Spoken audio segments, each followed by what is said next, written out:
Been a little while since I did a show report video. Today we're in Knockbridge near Dundalk, County Louth, for the aptly named Knockbridge Vintage Show. So yeah, let's see what's going to unfold here. I can already see lots of agricultural stuff which I have no interest in whatsoever, so let's hope there's some decent old motors knocking about.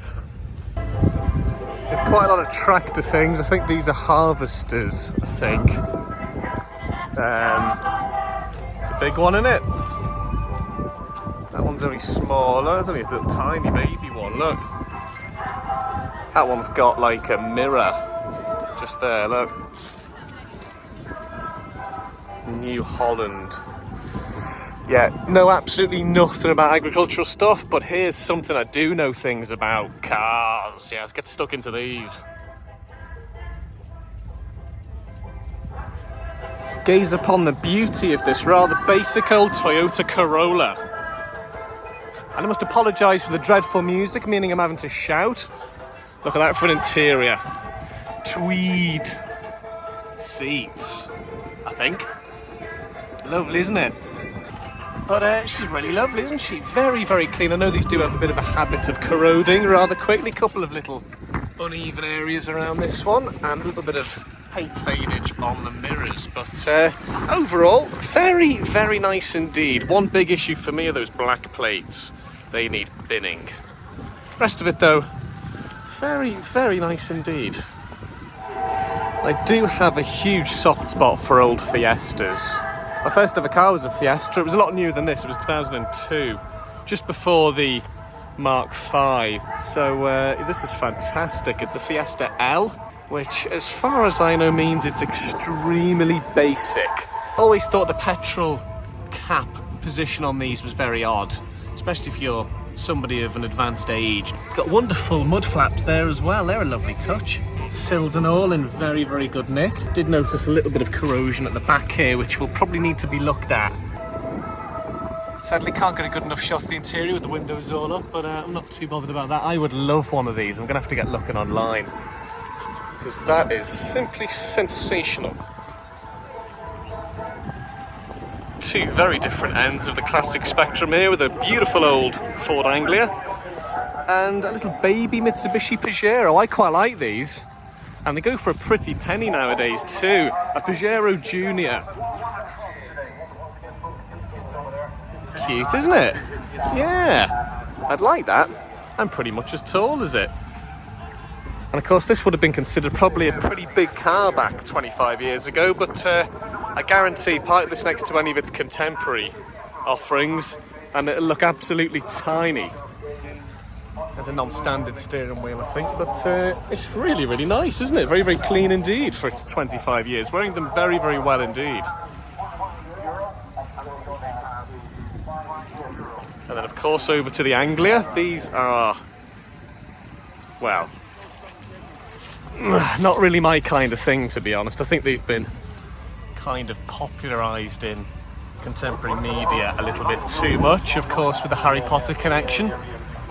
But I don't knock anyone that owns one that likes them. Each to their own, just not really my kind of thing. But very American, isn't it? I'm pretty sure that interior design probably wasn't factory, but then again it could be. I don't know too much about these. Just looks a little bit too flashy in your face, really.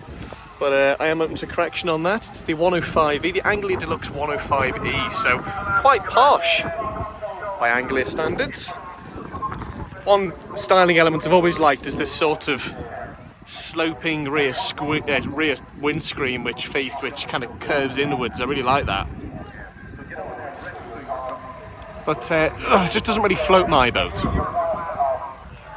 One of the benefits of, I suppose, time passing, if you like, is that we get to see a lot more what many people would consider modern cars at shows. I consider this to be quite old. I was only 2 when this rolled off the production line, so this is something of a modern classic for me. It is, of course, a Rover 400, sorry, Honda Civic. It is, of course, pretty much identical to the Rover 400, only this one probably wouldn't boil its engine if it's a petrol with the Kettle K-Series engine. It's in really, really good nick, lovely trims on it, of course. That interior will be, if only I could see it a bit better, but I can't, will be instantly noticeable to any Rover 400 owners. think this one was slightly de-anglicised with the lack of wood, although I do think that one actually does have wood. I can't really see it that well, of course. Rover put their interior design boffins on it and plastered it with quintessentially British materials such as wood. But that's a really, really lovely example of a once very, very common car, the Honda Civic, but they're dying out a bit, aren't they? Bit of an issue here with the panel gaps regarding the boot. That doesn't look at all normal, does it? It might just not be sealed properly. But yeah, I mean, that's exactly what this channel and this video is all about. Ordinary, everyday cars, modern classics, that kind of stuff. Fantastic. Certainly would one of those. Certainly would. Early contender for the shonkiest vehicle on display here at this show is this utterly shagged old Volkswagen Golf van. That paintwork is absolutely knackered. Reminds me of Visage's famous fade to grey, only this is faded to pink. Everywhere I look, it's got a rivet holding a bumper on, a screw holding a door on, miscoloured rear hatch handle. Oh, it's right up my street, right up my street. There must be something with VW red, because of course that Lupo I had last year was like this, with awful lack appeal. And it is, of course, like any rural Irish car, protected by a Padre Pio sticker.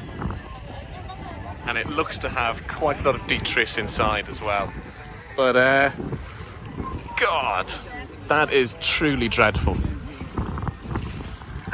Certainly would, obviously. Certainly would.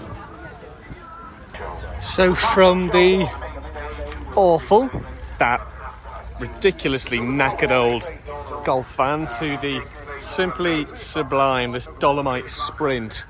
And I doubt pink was a factory colour. I mean, I am partially colourblind, but that looks very pink to me. Oh, these are just wonderful. And it was, I suppose, the ultimate destruction of one which really attracted me to them. That was when Richard Hammond had one on Top Gear back in 2000 and I think it was 8, wasn't it? 07, 08, when he filled one full of water and drove it around the track. Of course, that was a needless destruction of what was probably a very good little car, and, you know, has probably been scrapped now, whatever. But yeah, these are absolutely fantastic. Love the design. And of course, alloy wheels, quad headlights, a lot of things to like, and I love the hefty big chunks of wood. The door cappings, they look absolutely fantastic, and the dashboards on these are wonderful as well. Oh, these are beautiful cars. I kind of would love one, but I'd be terrified they would cost a bomb to keep on the road, given their earliest ones are not far off 50 years old at this stage. But yeah, they're definitely a bucket lister. So I saw this Audi 80 from afar and thought, oh, lovely, I love the saloons, really nice. And then I came closer and realised it's actually an estate. I do love an Audi estate. In fact, I love all estates. I mean, I've got a V40, haven't I? So I have to. 2-litre E, so yeah, it's high up there on the old range. Yeah, these are great old things, and of course they're mechanically utterly bulletproof, so they last pretty much forever. This one's an automatic there. Not the most exciting of interiors, but it's practical, usable, ergonomic, etc, etc. Just what any Audi should be. This is from a period of real Audiness. Not nowadays, where they're just driven by yobbos and people with Asbos. These are, well, not all of them, but you know, these are fantastic old machines. Still quite a lot of them left too, so take your pick, really. Here is that Jaguar XJS that I mentioned earlier on. And I mean, these, look, coupes, sports cars, etc. don't usually do it for me, but I'll make an exception for these. These are stunningly beautiful old cats, aren't they?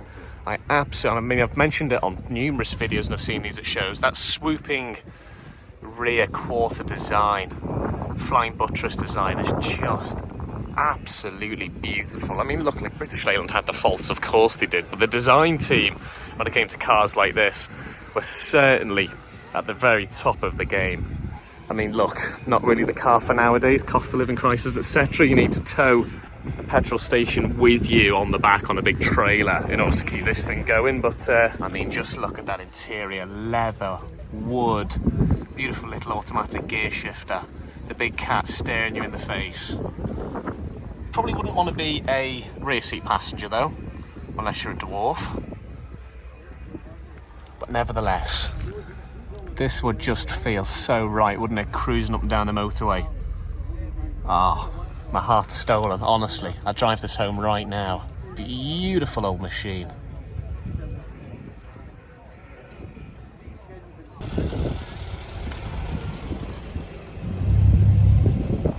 Behold the ordinariness of this bug-eye Corolla hatchback. Look, listen, a lot of people would argue that these are too modern, they shouldn't be at a show, etc., all that. The thing's 24 years old. You know, of course it deserves to be at a show. It's, in insurance terms, vintage, isn't it? This one is looking a little bit scabby, dented, abused in places, but I suppose that just signifies a car that's been well used and I suppose maybe counterintuitively well looked after. Is that the word? Not sure.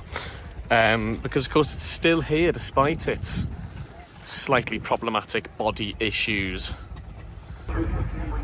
Now, once upon a time the word Volvo would have been linked with robustness, block built, hewn from granite, utterly dependable, ultimately perhaps rather boring cars. But then came the mid-1990s with the V40, the S40, and this, the C70. Look at that, a Volvo coupe. Who would have thought? Absolute madness from the Swedes, but it's a cracking looking car. And this, of course, cabriolet. I think you get them in hardtop as well. Look, I'm a sucker for an old Volvo. Have I mentioned yet that I've got one? Interior in here is beautiful wood, leather, cream. Absolutely fantastic. But these are really, really handsome old cars. They've aged incredibly well. In fact, if you stuck a 2022 plate on this, tarted it up a little tiny bit more, it wouldn't look out of place today. It's looking a little bit tied in places, a couple of little scabs of corrosion, hood's a little bit worn in places, but overall, this Northern registered example is a fine looking old devil. Maximum respect to whoever brought this quality old Rover 45 to the show. Ah, these are great. These are great. I mean, a lot of people would say they're not, but I really like them. And of course, this signifies the end of the Rover brand because this was one of the last cars off the production line. I'm not sure this exact one, but this one is quite a late 45. I would guess on maybe a late 04, 05, or a very, very late or very early 06 plate, perhaps. I'll have to do the old Googling of that Northern registration plate, but that's a bit of a shame, really, isn't it? I would really, really like one of these. And of course, sadly, due to the Kettle Series engine, which I mentioned earlier on, they are dying out pretty quickly. But I think, as far as I know, if you get your K Series head gasket sorted, get a modern gasket on it or a better one, there's no reason why these can't last as long as any other car. Now, I've got a soft spot for old Rovers. And here's a car that typifies crap car collective. A Morris Marina. If there was a car that was the flag bearer for everything that I like about old machinery, it's one of these. Yeah, they've been slated for the last 50 years, and probably, perhaps, in many quarters, deservedly so.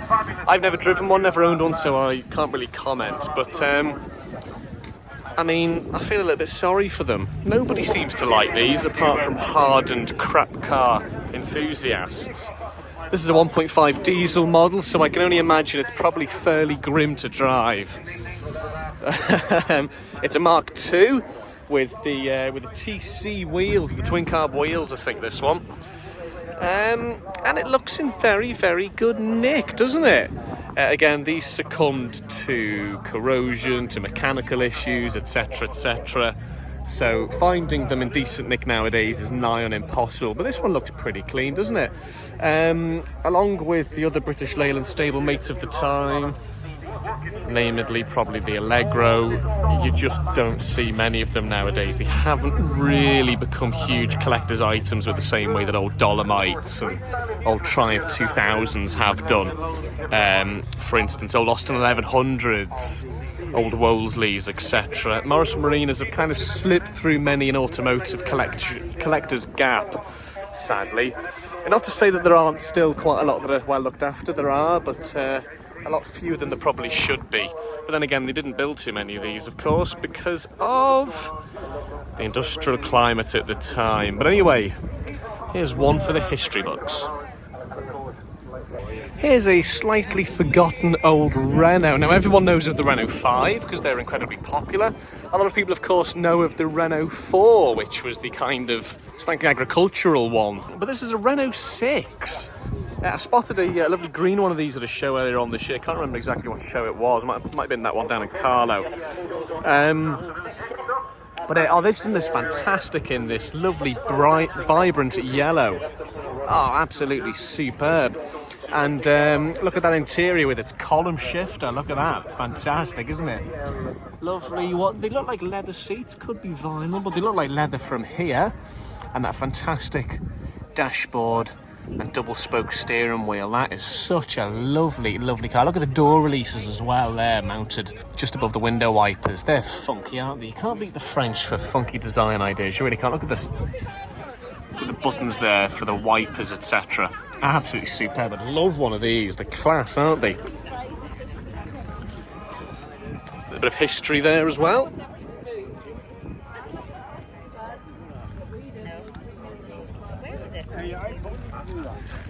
But there aren't many old Renaults that say no to, and this certainly isn't one of those. What a fantastic old car that is.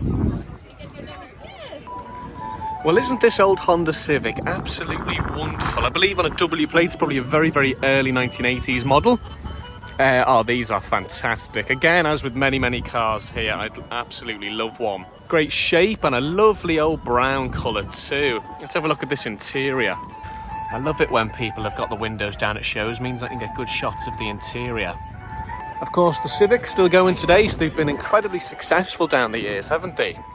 And I mean, why not? You've got absolutely bulletproof Japanese mechanicals. And of course, this came on the scene around the mid-1970s, I believe, at a time when British cars were just absolutely dreadful. Let's face it, especially when it comes to reliability. So, invest your money in a Datsun or a Honda. And, well, it may not have been the norm on the road back then, but they soon proved to be extremely reliable and utterly dependable. I mean, that's pretty much the most basic requirement of a car, isn't it? Start when you want it to get you from A to B. You know, we all love cars for various reasons, but if they can just perform the basics, that's what probably 98% of people want, just to be able to simply get from A to B. All the stuff about shows, enthusiasts, loving cars and all that comes later and for a lot less people. But if you do the basics well, like this Honda Civic did, you're onto a winner. That was then the 2022 Knockbridge Vintage Show. I hope you enjoyed the video. Lots of really interesting old cars there. Some bona fide classics and some, I suppose, modern classics as well. Anyway, yeah. Please like and subscribe, like the video, subscribe to the channel. I've also got a Patreon account if you would like to subscribe to that too. Details are in the description below. Very bouncy here. And there will be more old car content coming up soon. So yeah, thanks for watching. Bye-bye.